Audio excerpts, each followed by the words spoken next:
بسم اللہ الرحمن الرحیم۔ حضرت صالح علیہ السلام اللہ کی جانب سے بھیجے ہوئے نبی تھے۔ آپ قوم ثمود کی طرف بھیجے گئے۔ آپ نیک کاموں کی طرف بلاتے اور برے کاموں سے روکتے تھے۔ قوم ثمود گناہوں میں مبتلا تھی۔ قوم ثمود کے لوگ آپس میں ایک دوسرے پر ظلم کرتے تھے۔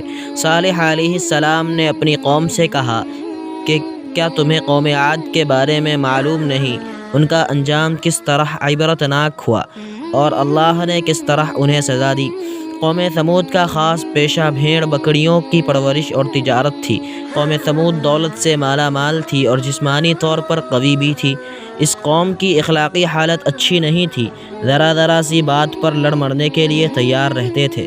بے گناہ لوگوں کو قتل کرتے تھے، کمزوروں کا مال ہضم کرتے، کمزوروں پر ظلم ڈھاتے، بتوں کی پوجا کرتے۔ اس قوم کو راہ راست پر لانے کے لیے اللہ نے حضرت صالح علیہ السلام کو نبی بنا کر بھیجا۔ حضرت صالح علیہ السلام ان سے کہا کرتے کہ اے قوم، اللہ تعالیٰ کی بندگی کرو، اس کے سوا کوئی حقیقی معبود نہیں۔ اللہ نے مجھے پیغمبر بنا کر بھیجا ہے تاکہ تمہیں اللہ کی عذاب سے ڈراؤں۔ لوگ ان سے کہتے ہمارے پاس دولت بھی ہے، قوت بھی ہے اور عزت بھی ہے۔ اگر اللہ کو نبی بنانا منظور ہوتا تو ہم جیسے کو نبی بناتا۔ اگر اللہ ہم سے ناراض ہوتا تو ہمارے کھیتوں کو اجاڑ دیتا، ہمارے رہنے کے لیے عالی شان مکانات نہیں دیتا۔ ہمارے پاس بے شمار اونٹ بکریاں ہیں، سواری کے لیے گھوڑے ہیں۔ یہ اس بات کی دلیل ہے کہ ہمارے بت ہم سے بہت خوش ہیں، اس لیے ہم ان کی پرستش کرتے ہیں۔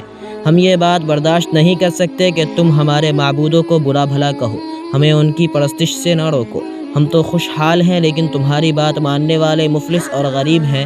تمہاری حالت بھی ایسی ہی ہے۔ اگر تم نبی ہو تو اس کی دلیل پیش کرو، کوئی معجزہ دکھاؤ، ہم دیکھنا چاہتے ہیں۔ حضرت صالح علیہ السلام ان کی اس قسم کی باتوں پر کہتے ہیں کہ تم ہی بتاؤ تمہیں کیا معجزہ دیکھنا ہے۔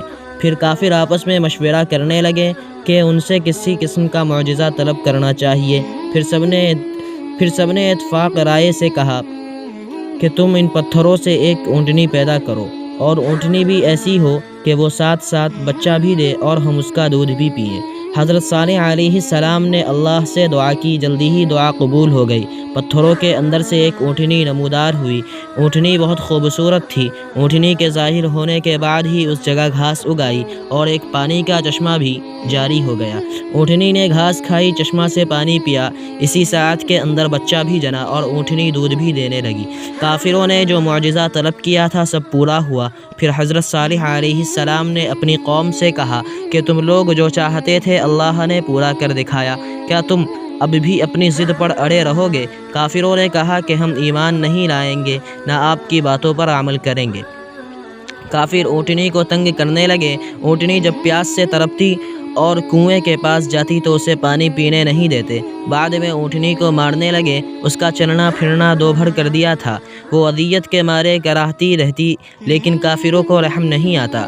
حضرت صالح علیہ السلام ان سے کہتے کہ اونٹنی کو اذیت نہ پہنچاؤ، اسے چڑھنے دو، جہاں جانا چاہتی ہے جانے دو۔ وہ اگر پانی پینا چاہے تو اسے پیاسا نہ رکھو۔ ایک دن اونٹنی چشمے سے پانی پیے گی، دوسرے روز تم اور تمہارے جانور پئیں گے۔ اس کے روزانہ کے معمول میں کوئی فرق نہ آنے دو۔ تم اللہ سے ڈرو اور اس کی عبادت کرو۔ تم جو کچھ کھاتے پیتے ہو وہ سب کچھ اللہ ہی دیتا ہے۔ یہ سب کچھ اسی کا کرم ہے۔ تمہارے بت تمہارے کوئی کام نہیں آتے۔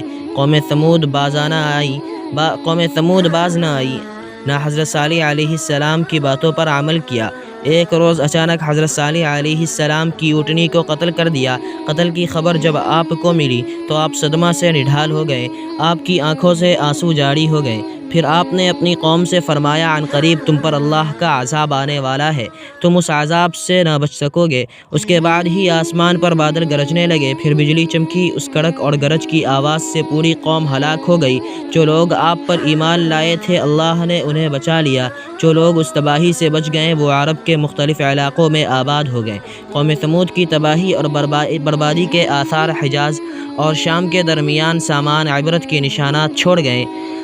غزوہ تبوک کے بعد جب اسلامی لشکر تباہ شدہ آبادی سے گزر رہا تھا تو انہیں پانی کی ضرورت پڑ گئی۔ وہاں پانی کا ایک کنواں دیکھا۔ لشکر نے آٹا گوندنے کے لیے پانی لیا تو حضرت صلی اللہ علیہ وسلم نے فرمایا کہ جس بستی میں اللہ نے اپنا عذاب نازل کیا اس جگہ کی کوئی چیز استعمال نہ کرو۔